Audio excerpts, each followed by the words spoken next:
Hello friends, welcome to bank nifty पाठशाला। दोस्तों, bank nifty पाठशाला में आप सभी का बहुत बहुत स्वागत है। दोस्तों, अगर इस वीडियो पे आप पहुंचे हो तो इसका मतलब है आप मार्केट में बहुत ज़्यादा लॉस कर रहे हो और एक नई और एक बेहतर स्ट्रेटजी की आपको तलाश है। तो इस वीडियो में मैं आपको बताऊंगा एक ऐसी स्ट्रेटजी जिसका उपयोग करते हैं जो इंस्टीट्यूशंस होते हैं, बड़े बड़े वो लोग, जो ऑपरेटर्स होते हैं, वो इसी स्ट्रेटजी का यूज़ करके रिटेल ट्रेडर्स यानी कि जो हम जैसे ट्रेडर्स होते हैं, छोटी पूंजी वाले, छोटी कैपिटल वाले, उनको ट्रैप किया जाता है।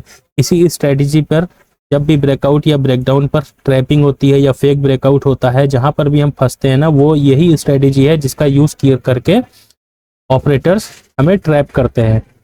तो अगर इस ट्रैप को समझना है, इस स्ट्रेटजी पर काम करना है, तो बहुत ही सबसे पहले एक बेसिक थंब रूल है। अगर कुछ सीखना है तो आपको सब कुछ भूलना होगा।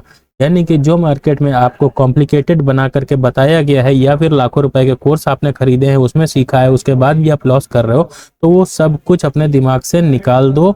वो सब कुछ भी मार्केट में काम नहीं करेगा। मार्केट में काम करता है बिल्कुल सिंपल और सरल तरीका। बस उसी तरीके को आज मैं आपसे बताने जा रहा हूं और वो तरीका और कोई नहीं है, वो है चार्ट पैटर्न्स। आपको चार्ट पैटर्न्स अगर नहीं आते तो आपको लाखों रुपए खर्चा करके कोई कोर्स करने की जरूरत नहीं, हजारों रुपए का कोई कोर्स करने की जरूरत नहीं। 100 से 150 रुपए या 200 रुपए मैक्सिमम की आपको अमेजोन के ऊपर ट्रेडिंग पैटर्न्स के नाम से बुक मिल जाएगी। उस बुक को आप खरीद लो। उस बुक के अंदर आपको ट्रेडिंग चार्ट से रिलेटेड जितने भी पैटर्न्स होते हैं वो सारे के सारे आपको मिल जाएंगे। हाँ, गूगल पे सर्च करने से भी हजारों पैटर्न्स आ जाते हैं, लेकिन वो पैटर्न देख के आप ट्रेड नहीं कर पाओगे। उसके लिए आपको हार्ड फॉर्म में यानी कॉपी फॉर्म में, पेपर फॉर्म में आपके पास पैटर्न होने चाहिए, क्योंकि उनका इफेक्ट माइंड के ऊपर अलग पड़ता है। तो चलो देखते हैं इन पैटर्न्स का यूज कैसे करते हैं हम लोग। सबसे चलते हैं पहले बैंक निफ्टी की टाइम फ्रेम के ऊपर। 15 मिनट का टाइम फ्रेम है, बैंक निफ्टी का चार्ट लगा हुआ है। अब यहाँ पर मैं आपको दिखाता हूँ कि मैंने यहाँ पर एक पैटर्न बनाया हुआ था और उसके वेट कर रहा था मैं टूटने का, यानी कि ब्रेकआउट का। देखो यहाँ पे ये एक निगेटिव पैटर्न है, ठीक है। ये अपसाइड ट्रायंगल जो पैटर्न ये बन रहा है, ये एक निगेटिव पैटर्न होता है, जिसमें प्राइस पहले ये सपोर्ट पर आती है, फिर रेजिस्टेंस जाती है, फिर सपोर्ट, फिर रेजिस्टेंस, और फिर ये देखो यहाँ पर ये रिटेस्ट होकर के यहाँ पर आया प्राइस। और ये मैंने यहाँ पर सपोर्ट की लाइन पहले से ही खींच रखी थी दोस्तों। कहाँ से? इस जगह से, ये देखो बना रखी थी मैंने। उसी जगह पर वापस से मार्केट सपोर्ट ले रहा है। अगर इसके नीचे मार्केट निकलता है,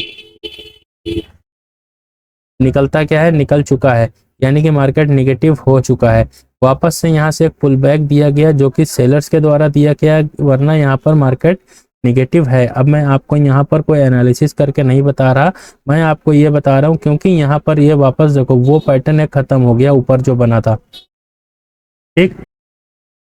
अब देखो यहाँ पर ये सपोर्ट बन रहा है और यहाँ पर देखो ये एक नया पैटर्न फिर से तैयार हो रहा है। ये देखो ये नया पैटर्न फिर से तैयार हो रहा है, जो कि वापस से एक निगेटिव पैटर्न है। तो हमें करना क्या है, सिर्फ ये निगेटिव पैटर्न और पॉजिटिव पैटर्न देखने हैं, कौन से पैटर्न कहाँ पर बनते हैं, इनका ध्यान रखना है।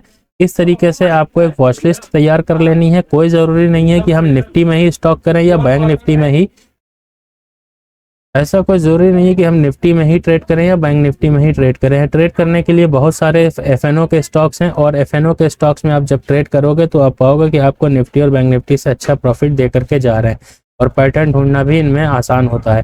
तो सबसे पहले देखो, अगर आपको इंट्राडे करना है ना, तो 15 मिनट के टाइम फ्रेम पर हम लोग पैटर्न तलाशने की कोशिश करेंगे। इस तरह से वॉच लिस्ट लगा लेंगे और एक एक चीज़ को चेक करते हुए चले जाएंगे। कब चेक करना है?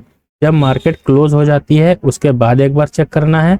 अगर कोई पैटर्न आपको दिख रहा है, कि जैसे कि मान के चलो ये पैटर्न मुझे बैंक निफ्टी का दिखा, ठीक है, ये मार्केट क्लोज होने के बाद मुझे नज़र आया, तो मैंने यहीं पर डिसाइड कर लिया कि अगर ये जैसे ही टूटेगा, क्योंकि ये पैटर्न निगेटिव है, इसलिए मुझे पहले से पता है कि मार्केट पुट में ही निकलेगा, कॉल साइड में नहीं जाएगा, क्योंकि ये पैटर्न निगेटिव है।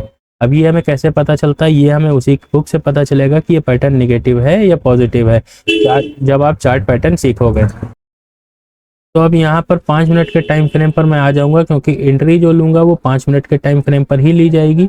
अब जैसे ही यहाँ पर कैंडल इसे तोड़ती है, जहाँ मार्केट इसके नीचे निकलती है, फिर एक छोटा सा पुल बैक आता है यहाँ पर, ठीक है। एक पुल बैक आया, मैं एंट्री बना लूंगा पुट की, और चुपचाप बैठा रहूंगा। अब देखो यहाँ पर वॉल्यूम नहीं था, प्रीमियम डिके था, जो भी था, लेकिन इस एक कैंडल ने यहाँ पर मुझे एक अच्छा खासा प्रॉफिट दे दिया। उसके बाद मैं फिर यहाँ पर मैंने एग्जिट कर दिया, क्योंकि यहाँ पर देखो एक सपोर्ट के नीचे एक यहाँ पर आपको डोजी बनी दिख रही होगी। मार्केट यहाँ पर सेलर वीक होते नजर आ रहे हैं, इसलिए मैंने यहाँ पर एग्जिट किया और अपने ट्रेड से प्रॉफिट लेके मैं निकल गया। उसके बाद मैं यहाँ पर कॉल साइड में इंटरेस्टेड था ही नहीं, वापस से मार्केट अंदर आया। यहाँ पर मैंने देखा ये पैटर्न जो बन रहा है, ये देख रहे हो ना, ये पैटर्न बन रहा है, ये भी एक निगेटिव ही पैटर्न है। तो यहाँ पर ऊपर रेजिस्टेंस पर यहाँ पर देखो एक नेगेटिव कैंडल स्टिक पैटर्न बनता हुआ नजर आ रहा है। कैसे बनता नजर आ रहा है, ये देखो, जैसे ही इसका लो टूटता है ना, इस कैंडल ने लो तोड़ा, वैसे ही यहाँ पर ये देखो, यहाँ पर जैसे ही लो टूटता है वैसे ही यहाँ पर मैंने एक फुट की एंट्री बनाई, और फुट की एंट्री बना करके मैं चुपचाप बैठा रहा। स्टॉप लॉस मेरा था इसके ऊपर, छोटा सा स्टॉप लॉस ले करके, और टारगेट मेरा था अपना ये सपोर्ट का लेवल। वापस से मार्केट यहाँ पर आती है, इसको नीचे तोड़ के निकलती है, ये देखो यहाँ पर टच करती है मार्केट अपने सपोर्ट पर। जैसे ही आई मार्केट वैसे ही मैंने यहाँ पर क्या किया, अपना स्टॉप लॉस उठा करके, ऑन कॉस्ट उठा करके रख दिया, क्योंकि ये पैटर्न नेगेटिव है। और थोड़ी न्यूज़ें भी चल रही थी एसबीआई को लेकर के, और ये बैंक निफ्टी है तो जाहिर सी बात है अगर एसबीआई डाउन होगा तो बैंक निफ्टी में भी उसका असर देखने को मिलेगा। तो एक ये सेंटीमेंट था। दूसरा सेंटीमेंट ये था कि मार्च के महीने में वैसे भी मार्केट डाउन होती है, क्योंकि कंपनियों में ऑडिट चल रही होती है, साल का नया महीना होता है ये फाइनेंशियल ईयर का। तो इस वजह से मैंने क्या किया यहाँ पर, और ये पैटर्न सबसे बड़ी चीज़ देखो, न्यूज़ व्यूज़ कुछ भी नहीं होती है। अगर आप इंट्राडे करते हो ना तो कुछ भी नहीं, आप सिर्फ देखो चार्ट पैटर्न, ट्रेडिंग अपनी जो चार्ट आपको दिखाता है सिर्फ वही होता है काम का। तो यहाँ पर देखो ये जो निगेटिव पैटर्न था, इस वजह से मैंने अपना प्राइस उठा करके यानी स्टॉप लॉस उठा के ऑन कॉस्ट रखा। उसके बाद मैं यहाँ कहीं पर था, उसके बाद बैठा रहा मैं ट्रेड में, और उसके बाद देखो कितना बढ़िया आज के दिन मूव मिला। और मैंने यहाँ कहीं पर जब मार्केट ये लूज कर रहा था यहाँ पर अपने सेलर्स को, तो मुझे लगा यहाँ से मार्केट अब रिटर्न जाएगा, क्योंकि प्रीवियस यहाँ पर भी यहीं से मार्केट पलटा था, तो मैंने यहाँ पर एग्जिट कर दिया। अब इस बड़ी सी रेड कैंडल का रिग्रेट नहीं है मुझे, क्योंकि मैंने यहाँ से ट्रेड पकड़ा और यहाँ पर एग्जिट किया एक अच्छा प्रॉफिट ले करके। तो इसलिए चार्ट पैटर्न का सीखना बहुत ज़रूरी है। और अगर आप स्विंग ट्रेड करते हो, लंबा ट्रेड करते हो, आप जॉब करते हो, बिजनेस करते हो, आपके पास टाइम नहीं है हर वक्त बैठ करके चार्ट पैटर्न्स देखने का, तो आप मान के चलो आज आपने एंट्री बना ली, अब वो ट्रेड आपका चल रहा है 1 महीना, 15 दिन, 20 दिन। तो इस तरह से अगर आप ट्रेडिंग करने में इंटरेस्टेड हो तो आप यहाँ पर वीकली टाइम फ्रेम के ऊपर आ सकते हो। वीकली टाइम फ्रेम के ऊपर आने के बाद में सीधे आप इन स्टॉक्स में, और मैं आपको रिकमेंड करूंगा कि अगर आप स्विंग ट्रेड कर रहे हो यानी लंबे टाइम के लिए, तो आप निफ्टी बैंक निफ्टी छोड़ करके आप इंडेक्स छोड़ करके आप स्टॉक्स में ट्रेड करो, क्योंकि स्टॉक्स आपको लॉन्ग टर्म में बहुत ज़्यादा ही प्रॉफिट देंगे कंपेयर टू निफ्टी और बैंक निफ्टी। अब देखो यहाँ पर हम लोग देखेंगे पैटर्न, अब यहाँ पर हायर हाई बनता हुआ जा रहा है। खैर मैं अभी यहाँ पर चार्ट पैटर्न की बात जो कर रहा हूँ वो ट्रायंगल पैटर्न्स की बात कर रहा हूँ, ज़्यादातर असेंडिंग ट्रायंगल, डिसेंडिंग ट्रायंगल, बहुत सारे पैटर्न होते हैं। जब आप कोई भी किताब लेके पढ़ोगे तब आपको ये चीज़ें समझ में आने लग जाएंगी। देखो यहाँ पर क्या हो रहा है, ये देखो, मान के चलो कि यहाँ पर मैंने एसबीआई को यहाँ पर पकड़ा था। मैंने एसबीआई को बहुत टाइम पहले से खरीद रखा था, अभी मैंने सेल कर दिया। अब वजह उसकी कहाँ कैसे मैंने सेल किया, वीकली टाइम फ्रेम लगा हुआ है ये। अब यहाँ पर मैं बहुत दिनों से देख रहा था, देखो ये एसबीआई का सपोर्ट है जो कि ऊपर की तरफ शिफ्ट हो रहा है। इसे बना लेते हैं, फिर देखेंगे पैटर्न यहाँ पर नेगेटिव बन रहा है या पॉजिटिव बन रहा है। ठीक है, अब ये सपोर्ट बनता चला जा रहा है जो ऊपर की तरफ जा रहा है। अब ये यहाँ पर रेजिस्टेंस क्रिएट है। अब मुझे यहाँ पर था कि ये रेजिस्टेंस टूटेगा, और रेजिस्टेंस टूटने के बाद में वापस यहाँ पर एंट्री नहीं लेनी। कभी भी देखो, कभी भी पैटर्न बेस्ड ट्रेडिंग करना ना, डायरेक्ट ब्रेकआउट या ब्रेकडाउन पर हमें एंट्री नहीं लेनी है। हमें एंट्री कब लेनी है, जब एक ब्रेकआउट हो जाएगा उसके बाद एक पुल बैक फिर से आएगा। देखो यहाँ पर फिर से पुल बैक आया, और वापस यहाँ पर मैंने क्या किया, डे टाइम फ्रेम पर इस जगह पर देख रहे हो ना, ये कैंडल इस जगह पर डे टाइम फ्रेम के ऊपर मैं गया। देखो यहाँ पर कैसा पैटर्न चल रहा है, ये देखो। अब ये जो कैंडल है ना, इस कैंडल ने यहाँ पर वापस से एक ब्रेकआउट दे दिया है। तो अब यहाँ पर अगर एंट्री लेना है तो मैं कौन सा टाइम फ्रेम का यूज करूंगा, 1 आवर का। अब 1 आवर का टाइम फ्रेम यहाँ पर यूज करने के साथ ही मैं कुछ यहाँ पर इंडिकेटर्स का भी यूज करूंगा। ताकि ये मुझे पता चल सके कि ये जो ट्रेंड है वापस से रिवर्स होगा या अप ट्रेंड में जाएगा। इसके लिए मैं यहाँ पर RSI का यूज करता हूँ बेसिकली, और RSI में भी मैं यहाँ पर ये देखता हूँ कि RSI बुलिश है या बेयरिश है, यानी कि मैं यहाँ पे 40-60 के लेवल का यूज करता हूँ। RSI 60 के ऊपर निकल रहा है कि नहीं निकल रहा है। अब मुझे RSI यहाँ पर इस कैंडल के ऊपर देखो निकलता हुआ नजर आ रहा है। वापस से मुझे क्या चाहिए, एक पुल बैक। देखो यहाँ पर एक पुल बैक आया और फिर एक बड़ी सी कैंडल के साथ मार्केट ने यहाँ पर से ट्रेड देना स्टार्ट किया, और RSI भी देखो नीचे 60 के लेवल के ऊपर यहाँ पर निकलना स्टार्ट हो चुका है। तो यहाँ पर एक ये वीकली टाइम फ्रेम है, ये सपोर्ट बन रहा था, ये रेजिस्टेंस है। तो एक काम करेंगे, कहाँ पर से देखेंगे ये सपोर्ट लेना स्टार्ट हुआ मार्केट का, इस जगह से मार्केट ने सपोर्ट लेना स्टार्ट किया। तो एक यहाँ पर एक लाइन ड्रॉ करेंगे। अब वापस से जहाँ पर मैंने एंट्री बनाई है ना, यानी कि जहाँ पर ब्रेकआउट हुआ है, जहाँ जिस कैंडल पे मैंने एंट्री बनाई है, यानी जहाँ से हमें ब्रेकआउट मिला है, उस कैंडल के लो पर नीचे इसका लो टच करेंगे, और ये जो ऊपर का हिस्सा होगा जहाँ पर ऊपर का टॉप होगा वहां पर एक लाइन ड्रॉ कर देंगे। ये हमारा टारगेट हो जाएगा। अब देखो मार्केट ने exact same to same target दिया। कब, यहाँ पर 24 जनवरी 2024, 29 जनवरी से लेकर 29 जनवरी से लेकर के ट्रेड जो हमने बना रखा था वो 11 मार्च तक चलता रहा, एक बड़ा प्रॉफिट। देखते हैं निफ्टी के चार्ट के ऊपर। यहाँ पर अगर हम लोग देखेंगे, मैं मान के चलता हूँ कि इस जगह से, यानी कि इस कैंडल के ऊपर से हमें आगे का चार्ट पता ही नहीं,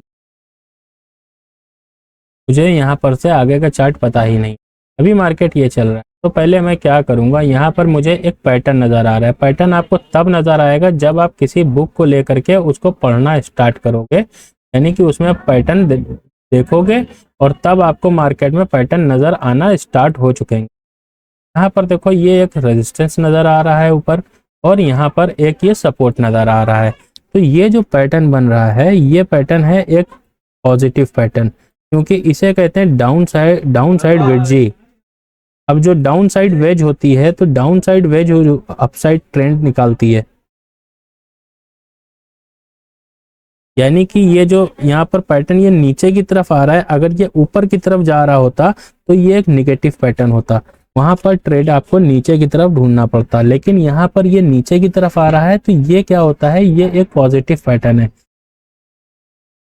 देखो यहाँ पर प्राइस नीचे से अप साइड की तरफ आती है, फिर डाउन साइड आती है, फिर एक बार अप साइड मूव करती है, और फिर उसके बाद में यहाँ पर एक डाउन साइड का मूव दे करके वापस अप साइड निकलती है। यहाँ पर हमें मिलता है एक ब्रेकआउट। जैसे ही ब्रेकआउट, क्योंकि हमें पहले से ही पैटर्न में पता होता है कि ये पॉजिटिव है या निगेटिव है। अगर आप पैटर्न बेस्ड ट्रेडिंग करते हो तो आपको पहले से ही पता रहता है कि आपको ट्रेड कॉल साइड में लेना है या पुट साइड में लेना है, मार्केट किधर जाने वाली है। तो यहाँ पर साफ नज़र आ रहा कि मार्केट कॉल साइड में जाने वाली है। अब इसे क्या करेंगे हम लोग, यहाँ पर डे टाइम फ्रेम का यूज़ करेंगे। ब्रेकआउट हुआ, ब्रेकआउट होने के बाद में यहाँ पर 1 घंटे के टाइम फ्रेम पर हम लोग चलेंगे। तो ये देखो ब्रेकआउट के बाद में एक पुल बैक मिला, पुल बैक मिलने के बाद में सीधे प्राइस कहाँ गया, ऊपर निकलता चला गया। ये देखो पुल बैक तो यहीं पर मिल गया, ये रेड कैंडल देख रहे हो ना, रेड कैंडल यहीं पर ही पुल बैक मिल गया, देख रहे हो, यही पुल बैक हो गया। उसके बाद जैसे ही प्राइस और ऊपर निकलती है वैसे ही ट्रेड अपना इनिशिएट हो जाता है। अब अभी के टाइम पर अगर आपको मैं दिखाऊं, निफ्टी का चार्ट है, तो यहाँ पर भी देखो मैंने कुछ ड्रॉ कर रखा है। ये मेरा जो ट्रेड चल रहा था ये वो ड्रॉ है, देख रहे हो ये पैटर्न। ये मैंने बोला था जब अप साइड होगा तो अप साइड ट्रेड को हम लोग क्या समझेंगे, निगेटिव ट्रेड। तो अब ये अप साइड पैटर्न को, ये देखो यहाँ पर 5 नंबर पे मैंने पुट की पोजीशन बनाई थी, बिल्कुल छोटे से स्टॉप लॉस के साथ में, और वो अभी भी होल्ड है क्योंकि मैंने मंथली एक्सपायरी यहाँ पर परचेज कर रखी है। जब प्राइस यहाँ पर आ गई थी तो उसके बाद मैंने डिसाइड किया था कि अगर प्राइस इस सेल बिलो जहाँ पे मैंने लिख रखा है इस जगह पर, इसके ऊपर अगर निकल जाती है तो यहाँ पर मैं अपनी पोजीशन से एग्जिट कर दूंगा। और अगर इस लेवल के ऊपर जहाँ पर मैंने बाय नाउ लिख रखा है इसके ऊपर निकलती है तो मैं वापस से यहाँ से एक बाई करूंगा और इस ट्रेंड लाइन तक जाने के लिए कोशिश करूंगा और ऊपर से फिर से देखा जाएगा कि पुट पकड़ना है या कॉल। लेकिन ऐसा हुआ नहीं, मार्केट और नीचे निकल आई, यानी कि हमारे प्रॉफिट में और इजाफा हो गया। तो इस तरह से पैटर्न बेस्ड ट्रेडिंग होती है। जब आप पैटर्न बेस्ड ट्रेडिंग करोगे तो आपके सामने सिर्फ कुछ चीजें रहेंगी, पिछला आप सब कुछ भूल जाना। मार्केट से आप पैटर्न खाली किताब से पढ़ो, मार्केट में पैटर्न ढूंढो। अगर आप इंट्राडे कर रहे हो तो 15 मिनट के टाइम फ्रेम पर, और अगर पोजिशनल ट्रेडर हो तो वीकली टाइम फ्रेम पर देखो और एंट्री अपने 1 आवर पे करो। और अगर इंट्राडे है तो 15 मिनट पे आपकी एनालिसिस होगी, 5 मिनट पर एंट्री होगी। जहां पर भी आपको पैटर्न नजर आए आप बिना पैटर्न के एंट्री मत करो कहीं पर भी। आप इस तरह से वॉच लिस्ट बना लो जैसे यहाँ पर बनी हुई है। वॉच लिस्ट में ढूंढते रहो, देखो कहीं ना कहीं आपको दिन में किसी ना किसी स्टॉक में कहीं ना कहीं आपको कोई ना कोई पैटर्न मिल ही जाएगा। ऐसा कभी नहीं होता कि कहीं पर आपको कोई पैटर्न ही ना मिले, पैटर्न मिल ही जाएगा। अल्टीमेट गोल क्या है हमारा, यहाँ पर पैसा बनाना, जो कि अभी तक ही कर नहीं पाए हो किसी भी तरह से कोई भी स्ट्रेटेजी लगा करके। तो अब इस स्ट्रेटेजी को एक बार फिर से वीडियो को रिवाइंड करके देखो और अंडरस्टैंड करो कि मैंने क्या बताया इसमें और आपको क्या करना है। और यहाँ पर आपको कुछ भी नहीं करना है, ना ही और कोई ट्रेडिंग के फॉर्मूले लगाने हैं, कुछ करना है। सिंपल प्राइस एक्शन मैं आपको बता रहा हूँ। इसी price action strategy, pattern based trading strategy का यूज करके बड़े बड़े इंस्टीट्यूशंस और ऑपरेटर्स हमें और आपको ट्रैप करते हैं। बस उस ट्रैप से बचना है। हमेशा एंट्री पुल बैक के बाद ही लेनी है। अगर ब्रेकआउट हो रहा है तो ब्रेकआउट पर हमें पहले इंतजार करना है कि एक बार रिटेस्ट करने आएगा तब हम लोग एंट्री बनाएंगे। अगर रिटेस्ट करने के लिए प्राइस नहीं आता है बाई चांस तो उसमें अंदर घुसने की जरूरत नहीं है, वो डेंजर जोन है। अगर वीडियो पसंद आई हो तो लाइक कर देना, चैनल को सब्सक्राइब कर देना। मैं मिलूंगा किसी और नेक्स्ट वीडियो में। धन्यवाद।